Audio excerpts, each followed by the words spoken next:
So welcome back to our channel concept রাস। তো চলো আজকের অঙ্ক পাইপ অ্যান্ড সিস্টেম শুরু করা যাক।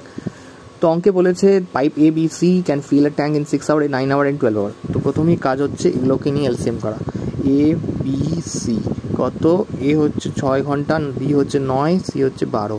এলসিএম করলে আসে কত? 36। তাহলে 6 হলে এর হচ্ছে থাকে 6 এফিসিয়েন্সি, 9 হলে হবে 4 এফিসিয়েন্সি, এর হবে কত? 3 এফিসিয়েন্সি। এবার বলেছে কি বিআরসিকে ওপেন রেখে কতক্ষণ চালিয়েছে? আধ ঘন্টা চালিয়েছে। আধ ঘন্টা মানে আমরা আধ ঘন্টা মানে হাফ অ্যান আওয়ার, মানে আমরা কী করি এটাকে যদি ঘন্টায় নিয়ে যাই তাহলে 30/60, তাহলে 1/2, ঠিক আছে, 1/2 হাফ অ্যান আওয়ার। তাহলে 4 আর 3 7, তাহলে কত ইউনিট টোটাল কত ইউনিট চলেছে? টোটাল হচ্ছে 36। 36-এর মধ্যে বিআরসি চলে কতটা ইউনিট ভর্তি করেছে? 7/2, কারণ 7 হচ্ছে এদের, 4 আর 3 মিলে 7 হচ্ছে, আর এর হচ্ছে হাফ, তাহলে হাফ গুণ করলে হচ্ছে 7/2, তাই না? এটা এখানে করেছি।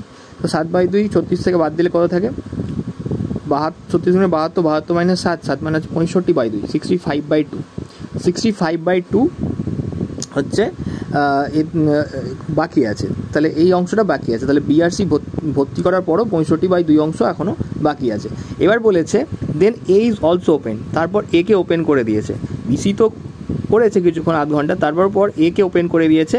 এ কে ওপেন করার পর কী হচ্ছে? Then time taken by the 3 pipes together, তাহলে 3টে পাইপ একসাথে কতক্ষণে পুরো বাকি অংশটা ভর্তি করেছে। তো খুব ইজি। তো বাকি অংশ কত? 65/2। তাহলে 65/2 বাকিরা সবাই মিলে ভর্তি করলে তাদের এফিসিয়েন্সি কত?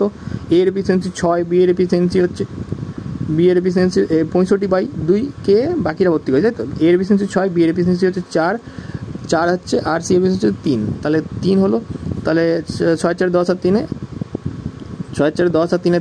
13, আর এদিকে আছে 65/2 কাটাকুটি করলে হবে 5/2, আসবে কত? 5/2। 5/2 মানে আমরা কি বলতে পারি? 2 পূর্ণ 1/2 ঘন্টা। তাহলে এতক্ষণ সময় লাগবে বাকি অংশটুকু ভর্তি করতে 3 জনে মিলে। তাহলে উত্তর কী হবে? 2 পূর্ণ 1/2।